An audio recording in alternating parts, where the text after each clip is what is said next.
अगरबत्ती को लगा देना तुम पूजन समझते हो, भगवान के सामने दिया जला देना पूजन समझते हो, भगवान के मंदिर में जाकर एक लोटा पानी चढ़ा देना पूजन समझते हो, भगवान के मंदिर में जाकर बेलपत्र चढ़ा देना, धतूरा चढ़ा देना पूजन समझते हो। ये पूजन नहीं है। भगवान के मंदिर में जाकर एक क्षण बैठकर उस परमात्मा से दिल की बात कह देना। भले तुम कुछ दिया लगाओ ना लगाओ, अगरबत्ती लगाओ ना लगाओ, तुम भगवान पर जल चढ़ाओ ना चढ़ाओ, बेलपत्री चढ़ाओ ना चढ़ाओ, पर मंदिर में जाकर, अर्थात मंदिर नहीं भी गए हो, अपने ही घर में रहकर अपने हृदय को साफ कर लेना, निर्मल कर लेना, और किसी के प्रति भेदभाव नहीं रखना, किसी के लिए अपशब्द नहीं कहना, किसी के लिए ताना नहीं देना, किसी के लिए गाली नहीं देना, किसी के लिए आड़ा टेढ़ा ना कहना।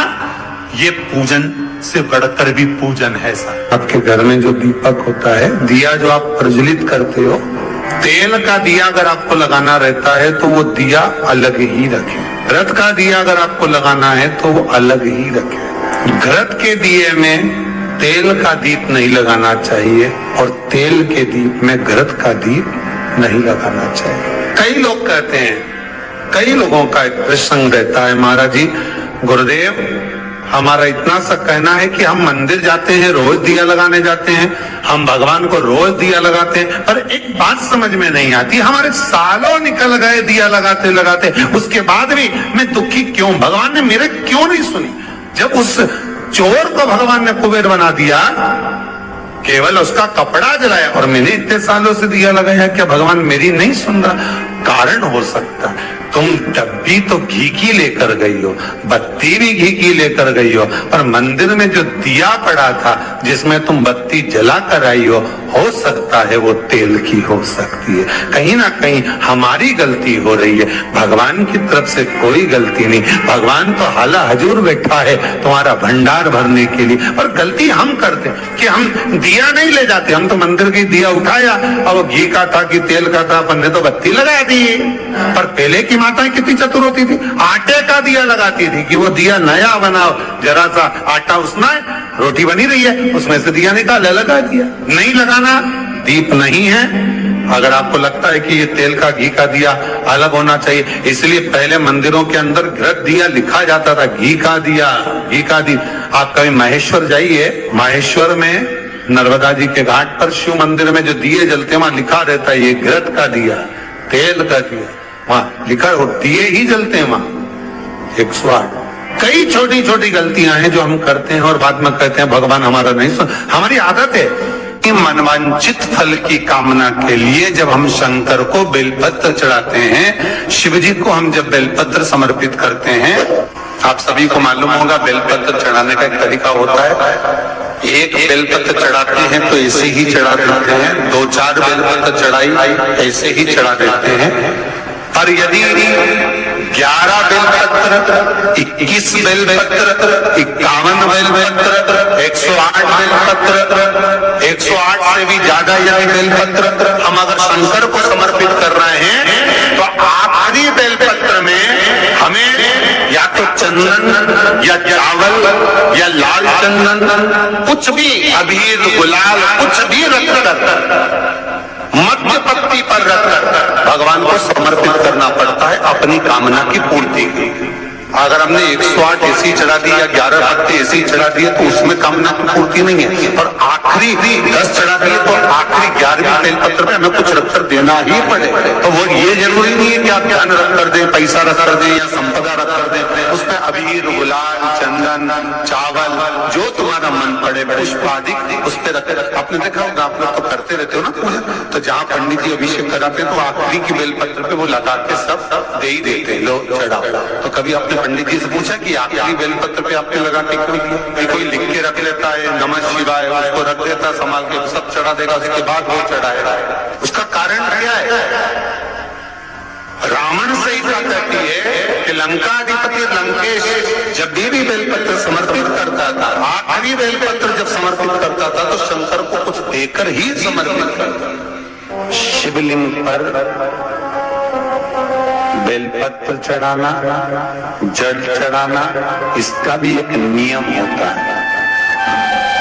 शंकर जी पे शिवलिंग पर जल कहाँ चढ़ाया जाता है? सबसे पहला जल अगर शंकर जी को चढ़ाने जा रहे हो तो शंकर जी के जो चरण है, जहाँ से पानी नीचे गिरता है, उसके सीधे वाले भाग पर, अपने हाथ का सीधा भाग, वहां जल चढ़ाओ। फिर जहां लेफ्ट भाग है वहां जल चढ़ाओ। जहां शंकर भगवान का शिवलिंग रखा हुआ है, तीसरे नंबर का जल वहां चढ़ाना चाहिए। चौथे नंबर का जल भगवान शंकर के शिवलिंग पर चढ़ाना चाहिए। पांचवें नंबर का जल ऊपर अगर जलाधारी लगी हो तो उसमें चढ़ाओ। नहीं हो जलाधारी तो भगवान शंकर का जहां नंदी बैठा है, नंदी का एक पांव ऊंचा रहता है, उस पांव के पास में जल चढ़ाना चाहिए। ऐसे 5 स्थान दिए हैं जल चढ़ाने के लिए। शिव जी का स्नान कितनी चीजों से होता है? 5 चीजों से। पंचामृत, दूध, बोलते जाओ, दही, फिर घी, शहद, फिर शक्कर। ये 5 चीजों का प्रमाण क्या है? शास्त्र कहता है दूध चढ़ाने से घर में संतान की वृद्धि होती है। दही चढ़ाने से भगवान शिव के, अगर शिवलिंग पर हम दही चढ़ाते हैं, उससे परिवार में प्रेम बढ़ता है। क्या बढ़ता है? प्रेम। फिर घी चढ़ाने से हमारे घर से रोग दूर होता है। शहद चढ़ाने से, भगवान शंकर पर जो शहद चढ़ाया जाता है, वो चढ़ाने से घर में संपदा की वृद्धि होती है। और 5वें नंबर पर भगवान को शक्कर, जो आप जानते होंगे, शक्कर आदि पिसी हुई चढ़ाने से, शिव जी को चढ़ाने से हमारे घर के बच्चे जिद्दी नहीं हो। हिंदू धर्म की रीति है, जिस पात्र को हम जल चढ़ाने लेकर जाते हैं, उस पात्र में भगवान के चरणों का जल लाते हैं, खाली पात्र नहीं लाते। क्या लाते हैं? भगवान के चरणों का जल। उस चरणों तक को लेकर आए, घर में रखा, सबने अपने नैनों में लगाया, हृदय में लगाया, चित्तवृत्ति में लगाया। खाली पात्र हम लेकर वापस नहीं आ रहे हैं। शिव मंदिर में जब जब जाओ, जल चढ़ाने के लिए जाओ, पात्र तुमने शंकर जी को पूरा पानी चढ़ा भी दिया, तो शंकर के चरणारविंद का थोड़ा सा जल पात्र में डाल के भले 2 बूंद लाओ, 4 बूंद लाओ, इतना सा लाओ, पर लाओ और उसको पूरे परिवार के नेत्रों में जब लेकर आए हो चरणों तक तो लगाओ। पर खाली पात्र नहीं लेकर आना।